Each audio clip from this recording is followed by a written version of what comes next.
I contagi diminuiscono, i ricoveri crollano e i vaccini salgono rapidamente. I grafici dell'emergenza coronavirus in Veneto dipingono una situazione che ha preso una direzione ben precisa. E arriva anche una data storica. Per 24 ore non ci sono stati morti per coronavirus nella regione. Non succedeva dall'estate scorsa. Voi sapete che era dal 20 di agosto che non avevamo zero di mortalità.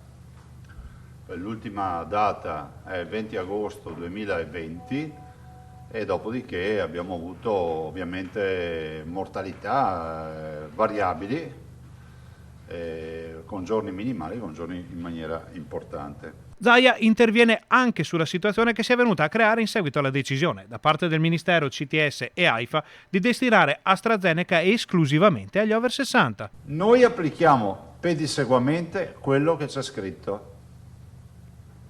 Nel senso che se c'è una persona con più di 60 anni, il suo richiamo lo fa con AstraZeneca, perché è l'unico vaccino a vettore virale che prevede un richiamo. Se ha meno di 60 anni gli potranno somministrare Pfizer o Moderna. Punto. Detto questo, resta non poco imbarazzante tutto quello che è accaduto in questi mesi.